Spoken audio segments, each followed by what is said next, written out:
فبأي آلاء ربكما تكذبان. آج صدقہ کیا ہوتا ہے؟ 5 روپے وائپر صاف وہ وائپر لگانے والے کو پکڑا دیے. منت مانی ہوتی ہے اللہ میرے ابا کو اٹیک ہوا ہے ٹھیک ہو گیا تو بھائی کیا کرے بھائی تباہی مچا دے گا تو بھائی ہیں IMF کے قرضے اتار دے گا بھائی. ایک دم منت جو مانتے ہیں نا آج کل اسٹائل کیسا ہوتا ہے. میں نے مفتی صاحب منت مانی تھی کہ میری بیوی اگر واپس آ گئی تو معذرت یہ تو زیادہ ہو گیا یعنی میرے ابا اگر ٹھیک ہو گئے تو میں جب وہ میں کہتے نا میں سمجھتا ہوں یہ IMF کا قرضہ اتار دے گا بھائی بڑی جوش میں آیا ہوا آج تو میں 5,000 روپے صدقہ کروں گا.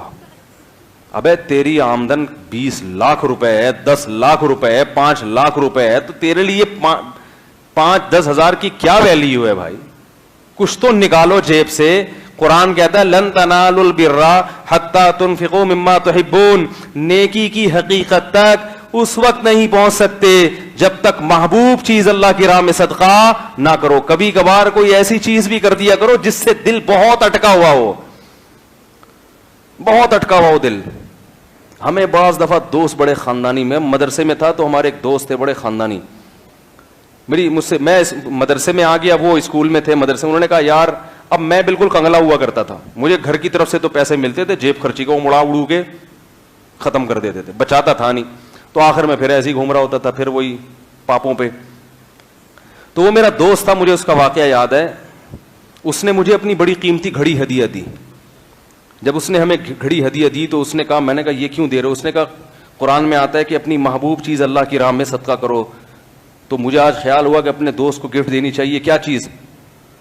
یہ گھڑی. وہ مجھے اس کا اب تک یاد ہے. اور پھر میں نے بھی وہ گھڑی الحمدللہ کسی کو معذرت کے ساتھ مجھے ایسے یاد پڑتا ہے دے دی. اللہ کرے دی ہی ہو تاکہ جھوٹ نہ ہو جائے. صحیح ہے. تو کبھی کبھار کیا کرنا چاہیے؟ اپنی محبوب چیز صدقہ کرنی چاہیے.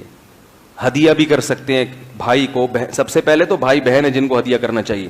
حضرت ابو طلحہ رضی اللہ تعالی عنہ جب یہ آیت نازل ہوئی یا رسول اللہ نے قرآن میں فرمایا لن تنالوا البر حتی تنفقوا مما تحبون. جب تک محبوب چیز صدقہ نہیں کرو گے نیکی کی حقیقت کو نہیں پہنچ سکتے. اللہ دیکھتا مجھ سے محبت کتنی ہے. سارا کچرا مال اٹھا کے کیا کر رہے ہوتے ہیں. یہ پجامہ نکلا ہے یہ جہیز میں ملا تھا تو اب 20 سال ہو گئے اب یہ کسی کام کا ہے ہی نہیں.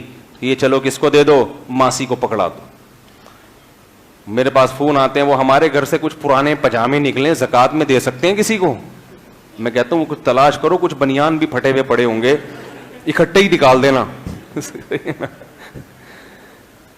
وہ جو لنڈے کا مال ہے نا جو انگریزوں نے زکوٰۃ میں انگریز بھی زکوٰۃ نکالتے ہیں نا تو وہ جو زکوٰۃ میں نکالا ہوا ہوتا ہے وہ لنڈے کا مال لوگ جا کے خرید رہے ہوتے ہیں. ٹھیک ہے وہ بھی دے دیں ضائع کرنے سے بہتر ہے صدقہ کر دیں لیکن کچھ روکڑا نکالا کرو زکوٰۃ میں. کیا پیسے ویسے نکالا کرو. تو وہ کیا ہوا کیا کہہ رہا تھا یار میں. ابو طلحہ انصاری نے جب یہ آیت نازل ہوئی تو وہ نبی کے پاس آئے عرض کیا یا رسول اللہ نے کہا محبوب چیز صدقہ کرو. تو یا رسول اللہ میری محبوب چیز تو میرا باغ ہے جو ارننگ کا ذریعہ ہے چلتی ہوئی تجارت. تو نبی نے فرمایا بخن ذاک مال رابح. واہ واہ یہ تو بہت قیمتی مال. یہ تو نبی حیران ہو رہے ہیں سوچو جس کی سخاوت پہ تو کیسا سخی ہوگا. لیکن انہوں نے کہا یا رسول اللہ جب اللہ نے کہا ہے کہ محبوب چیز تو محبوب تو پھر یہی ہے نا جس سے دل اٹکا ہوا ہے. پورا باغ ہے جو میری کمائی کا ذریعہ ہے میں نے وہ صدقہ کیا. تو آپ لے لیں وہ جس کو چاہے دے دیں. تو نبی نے فرمایا مجھے مت دو. تمہارے چچا کے بیٹے جو غریب ہیں نا ان کے پاس کمائی کا ذریعہ حدیث کا مفہوم بیان کر رہا ہوں اپنے الفاظ میں تو ان کو کیا کر دو گفٹ کر دو. تو انہوں نے وہ باغ کس کو دے دیا ابن الاعمام اپنے کزنوں کو.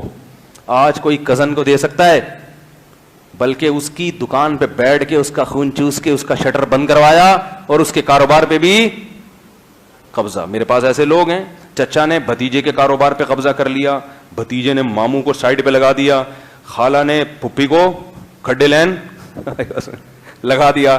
کاروبار میں کوئی رشتہ دار آئے تو اس کو پیچھے کر کے بیٹھ جاتے ہیں. کتنی بڑی. تو اپنے قریبی رشتہ داروں کو کبھی کبھار ایسا بھی گفٹ دے دیا کرو.